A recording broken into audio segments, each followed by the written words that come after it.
great learning about the track, and now I was ready to see some horses run. And to do just that, I met up with Senior VP and CFO Mike Earnst, who showed me things around the track that blew my mind. First, I had no idea that before every race, each horse is checked out by an identifier.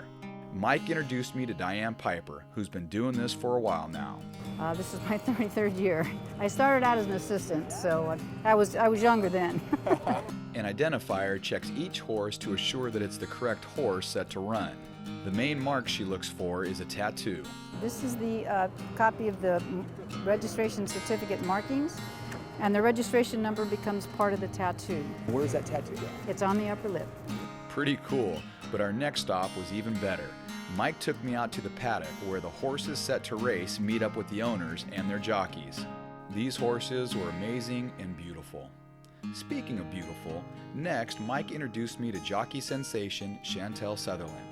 Not only is Chantel one of the top jockeys on the circuit, she's one of People Magazine's 100 Most Beautiful People. How long have you been racing?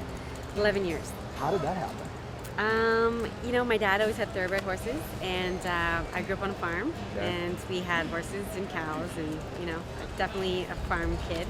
And then I did show jumping, eventing, and in university I decided that I wanted to follow my dream, which was to be a pro athlete, and horse racing kind of fit because I was just too small to do anything else. Mm-hmm. So, and I knew how to ride, and I asked my dad if I could go to the track and be a jockey, and he said I could be a jockey only if I came home at 10 o'clock in the morning after work from 6 to 10, and I didn't date a jockey. What is it like, when you're on your horse, you're coming into the gate, and you're just waiting, and what's it like when those gates open up? It's really exciting. The most intense situation is when horses are about to load into the gate. On post parade, you'll see jockeys joking around or sort of talking, but when it comes to the gate, everything's very quiet. It's a very serious moment. Horses are very on edge at that time of the race, and when you're in the gate, you're just trying to get the horse pointed properly to brake well, and when a horse brakes, they kind of sink down, and if you've ever water skied, that's just pulling you out of the water. Yes. Well, that's that feeling, that gravitational pull, and then once you're up and then in a race, then it's like you're skiing. It's just awesome. So free and easy. Awesome. Yeah. That is great. You just love it? Oh my God. It's the most coolest thing I could have ever choose to do in my life. I can only imagine. Next, Mike took me out to the starting gate. On the way, I met Gary, who is the head starter. The guy who pushes the button to open the gate. You'll soon see he's got a pretty important job. Well, this is starting gate, and this is where all the action is. These horses are coming around. They're going to load in with Gary and his starters.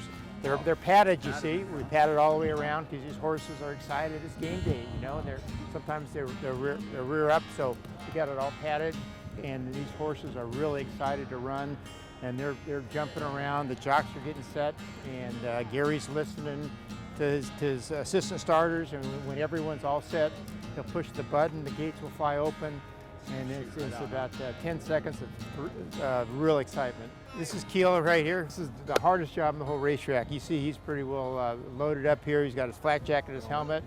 Get these horses in here on game day when they're ready to go. You need a jacket, huh? Just precaution, Yeah. In case you get kicked, yeah. You ever get in there and you get kind of pushed around a little bit? Yeah, quite a bit. Really? Yeah. I'm only 170 pounds. They're 1,000. Wow. Yeah. So it happens. All right. All right, Gail. Thanks. So this is a mile turf race. So the horses are going to break, and they're going to run around. They're going to come back around and run past here to the finish line. Well, we got to get the tractor off the turf course so the horses can go by.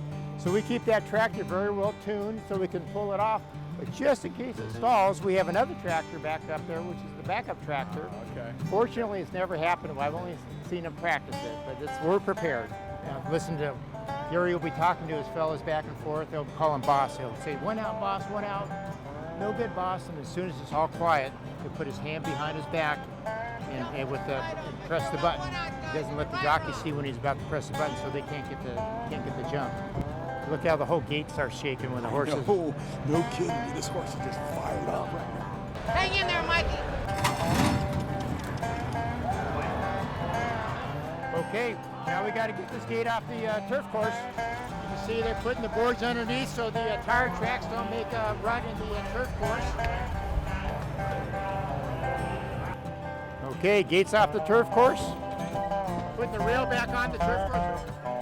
All right. right, this whole process was totally amazing. And as soon as the horses left, I felt like they came right back around. And Chantel had the inside for the win. Chantel on the inside.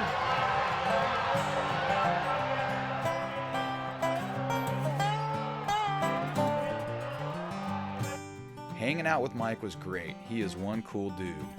Before we were done, he had one more surprise for me, the cash room. Lots of counting machines and piles of money.